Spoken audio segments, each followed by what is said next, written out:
Se revoca entonces la prisión en el arresto domiciliario, se revoca esa medida cautelar de acuerdo a lo que ha establecido ahí la primera sala de la Corte de Apelaciones, que está revisando desde el mediodía las medidas cautelares en contra de Luis Hermosilla, que cumplió arresto domiciliario desde el 20 de marzo y revoca entonces esta medida cautelar y Luis Hermosilla regresa entonces al anexo Capitán Llaver a prisión preventiva de acuerdo a lo que hemos escuchado en esta sala. Ya lo había dicho su hermano, el abogado defensor, estaban pesimistas con respecto a lo que pasaba y se ratifica entonces la vuelta a prisión preventiva. Escuchamos. ¿Quiere que cada mensaje se puede hacer mañana en la mañana? Ya, pero esto ya no excede mi competencia, eso lo régimen de garantía. ¿Ya? Gracias. Entonces, ¿se puede hacer la mesa entonces? Muchas gracias. Hasta luego, señoría. Cristian, no sé si me escuchan, pero hace poco se acaba de terminar finalmente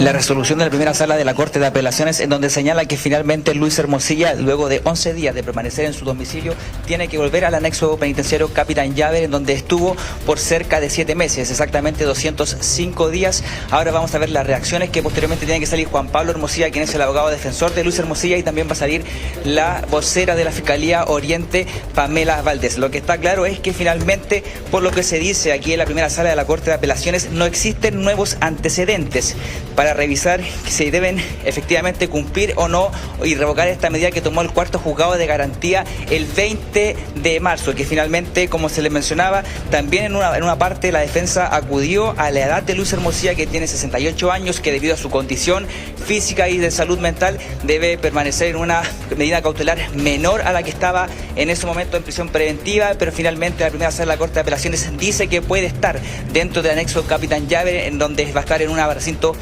por así decirlo, más acomodado, específicamente dentro del anexo penitenciario Capitán Llaver, y que finalmente no es un impedimento que cumpla prisión preventiva, donde ya la cumplió por cerca de 205 días. Por eso estamos a las afueras de la primera sala de la Corte de Apelaciones esperando a que salga Juan Pablo Hermosilla para ver qué señala. Recordemos que durante esta mañana, esto comenzó cerca de las 12 del día, y Juan Pablo Hermosilla mencionó que son temas favorables para, en este caso, para la defensa, porque recordemos que en otros temas judiciales ha pasado que finalmente el juzgado de garantía revoca la prisión preventiva, después se llega a la Corte de Apelaciones y es que finalmente nuevamente se revocan las prisiones preventivas. Y eso es lo que está señalando, o lo que señaló durante la mañana Juan Pablo Hermosilla, que no era una situación favorable, como ya lo habíamos visto en capítulos anteriores, y es que finalmente hoy, luego de 11 días de estar en su domicilio, como lo mencionábamos, nuevamente Luis Hermosilla va a tener que volver al anexo penitenciario Capitán Llaver. Cristian, nosotros estamos expectantes a que salga. Ahí viene Pamela Valdés, quien es la vocera de la Fiscalía Oriente, donde nos va a comunicar finalmente qué es lo que pasó con la resolución de Luis Hermosilla. Muy buenas tardes. Si nos puede comentar qué es lo que pasa hoy, qué es lo que resoluciona la primera sala de la Corte de Apelaciones. Hola, muy buenas tardes. Muchas gracias por la espera. La primera sala de la Corte de Apelaciones de Santiago revocó la resolución del cuarto juzgado de garantía, la cual en este caso había dejado al imputado Luis Hermosilla Osorio con la medida cautelar de arresto domiciliario total.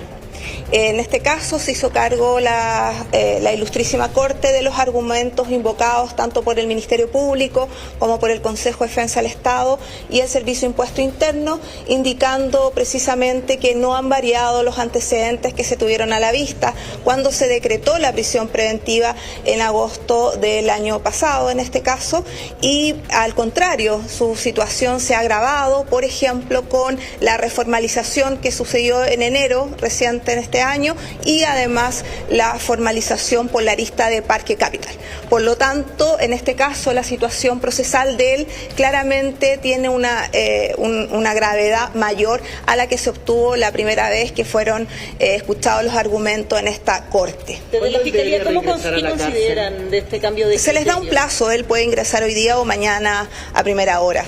¿Y eso cuándo se va a saber efectivamente si es hoy o durante mañana? No lo sé, eso depende de Gendarmería, de la defensa. La verdad que nosotros... Hay una valoración que hace la Corte de Apelaciones respecto a la fe pública que ha afectado a distintas instituciones. ¿Cómo leyeron esa parte del fallo? ¿Cómo se evalúa finalmente? Se pronuncia un poco del fondo ahí. Sí, lo que pasa es que en este caso nuestro motivo y para nosotros insistir con la prisión preventiva es que en este caso, también llamado como facto audios, la verdad es que los imputados que están en prisión preventiva son efectivamente los imputados que están formalizados por el delito de soborno. En este caso, Daniel Sauer, Álvaro Jalaf, Leonarda Villalobos y el imputado Hermosilla. Por lo tanto, esa es la diferencia respecto a los otros imputados. ¿Y cuál es el bien jurídico afectado en este caso? En un delito de soborno, la fe pública y, por supuesto, el reproche que tiene de, en este caso, haber poniendo en jaque las instituciones, como es en este caso el Servicio de Impuesto Interno y la Tesorería, donde están formalizados dos exfuncionarios, ahora ya no son actualmente funcionarios, y ellos están formalizados por el delito de cohecho. Abogado, uno de los argumentos es que puede ser un peligro para la investigación, uno de los argumentos que se dijeron acá. Si él ingresa mañana, si se accede a que no vuelva hoy a Capitán Llaver, sino mañana, ¿sería un riesgo también para la investigación? No, la verdad es que lo que señaló es que es un peligro para la seguridad de la sociedad. Y en este caso, por los parámetros que hemos conocido, que se entiende por peligro para la seguridad de la sociedad, que es la gravedad de la pena asignada al delito, los bienes jurídicos protegidos, el orden público económico, la fe pública y, por supuesto, en este caso, de ser condenado, arriesga una pena efectiva y que su situación procesal se ha agravado, ha actuado un grupo pandilla y también se hizo presente la complejidad de la investigación, en este caso, que conlleva, por supuesto, a tener un reproche penal mayor que un delito más simple. Pero se lo pregunto porque también se lo pregunto por riesgo a la investigación, porque se habló de los cargos de tráfico de influencia que se ven en otra causa, pero que tienen relación con los mensajes y el poder que habría tenido en algunos miembros del Poder Judicial o lo que se investiga respecto a eso. Se hizo referencia efectivamente que él podría a volver a ser, en este caso, imputado por la investigación que lleva la Fiscalía de O'Higgins. Por ende, claramente, eso es una arista que no lleva la Fiscalía Oriente y que por lo tanto no me puedo referir a ello. ¿Habrá condiciones especiales para lo de Hermosilla, teniendo en cuenta lo que se mencionó de las cosas por su situación de salud y todo eso? La verdad es que siempre en este caso Gendarmería se hace presente, en el fondo se le otorga permiso para que ingrese personal médico a ser atendidos, en el fondo en ningún caso la persona, si tiene una dolencia, va a quedar sin atención médica. Esos son resguardos que toma Gendarmería de Chile. ¿Ustedes como Ministerio Público estaban conformes con esto? Tribunales de primera instancia. Es que la verdad es que no hay un cambio de criterio. Si ustedes ven las resoluciones, nosotros hicimos eco de las resoluciones de la Ilustrísima Corte. Es decir, esta causa se revisó en septiembre, se revisó luego en enero, a principios de enero. Luego también ha sido revisada por otro coimputado, que fue Álvaro Jalaf, que esta misma sala revoca la prisión preventiva. Se fueron de amparo la defensa de Álvaro Jalaf.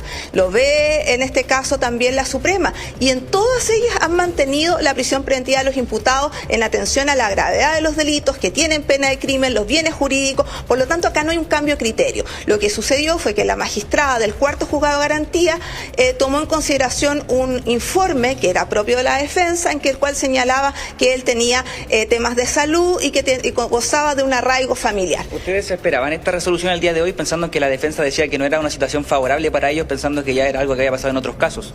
Por eso es que lo que señalé, que esto ha sido una constante en respecto a cómo la Corte se ha referido a esta causa en atención a la gravedad de los hechos. Y claramente eso es concordante con lo resuelto, como yo les decía, ya anteriormente por esta sala y también en el recurso que se vio respecto de Álvaro Jalaf. ¿Se estima el informe psicológico por parte de la Fiscalía?